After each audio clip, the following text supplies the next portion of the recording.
За голын эрэг татмын нөхөн сэргээлт гэсэн сэдвээр өнөөдөр ярина. Тэгээд экологийн юуны мэдээж хувь сургуулийн агрологийн сургуулийн экологийн техникийн багш байгаль байна. Хамгийн түрүүнд голын эргийн бүс гэдгийг ярих хэрэгтэй. Тэгэхээр голын эргийн бүс гэдэг дээр үл ерөнхийдөө голынхаа хоёр эргээс динч хүртэлх нэгсэндөө эрэг татам нугыг оруулсан бүсийг бол эргийн бүс гэж хэлдэг.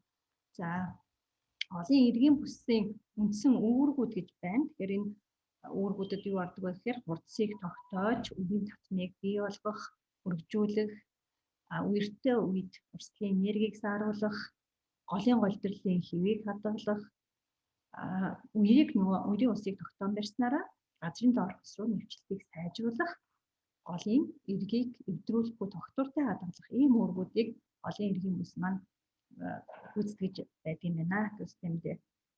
Тэгвэл эдгээр үүргүүдийг экосистемийг ер нь сэргээн гэдэг нь юу гэсэн үг вэ гэхээр эдгээр үүрэг үйл ажиллагаануудыг нь сэргээх процессыг хэлнэ. Тэгэхээр эдгээр үүрэг үйл ажиллагааг явуулж болохгүйс газрын гадарга ургамалжилттай байх зайлшгүй шаардлагатай гэсэн үг. Тэгэхээр энэ эдгээр үйл ажиллагаануудыг явуулж болохгүйс ургамалжилт гэхээр нөгөө эргийг тогтоож барьж идэг ургамлууд нь бол хамгийн чухал байдаг. Тийм учраас энэ эргийн бүсийн нөхөн сэргээлтийн ажлыг бол бид Аранхай аймгийн Нэлтэмэр суман дэх Чанарын голын эрэг дээр хийж гүйцэтгсэн байгаа. За одоо энэ зураг дээрээс та бүхэн харж болно. Энэ эргийн бүсийн бүс маань ямар үлдсэн байсан бэ гэдэг тийм ээ. Нийл юм юуны хуурайсаг ургамлууд зохилсон нөгөө модлог докторжуулагч модлог ургамлууд нь үгсэн сэргэн ургалтгүй болцсон юм байсан. Дараа нь нөхөн сэргээлт хийсний дараах байдлыг энэ баруун талынхын зурган дээрээс харж болно. Бургаснууд маань сайхан сэргэн ургацсан байгаа.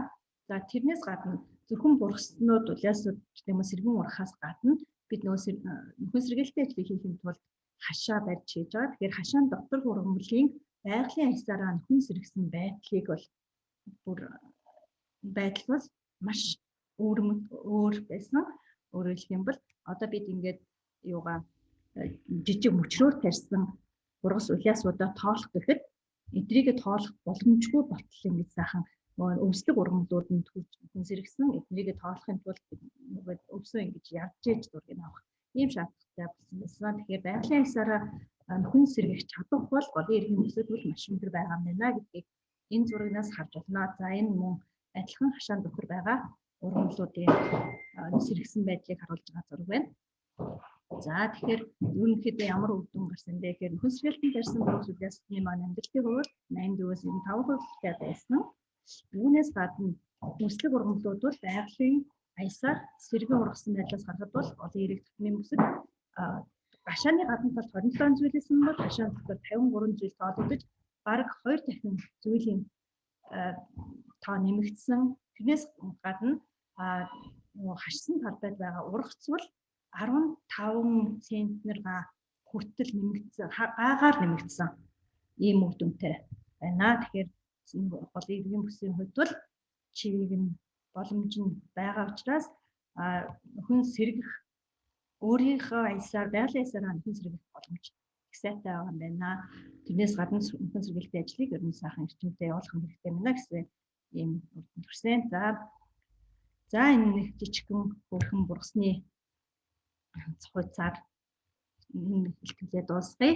Энэ маань өсөж томроод голын эргийн бүсийг хамгаалаад дээрх үүргүүдийг гүйцэтгэхэд хөрөндөө оруулах баха. За баярлалаа.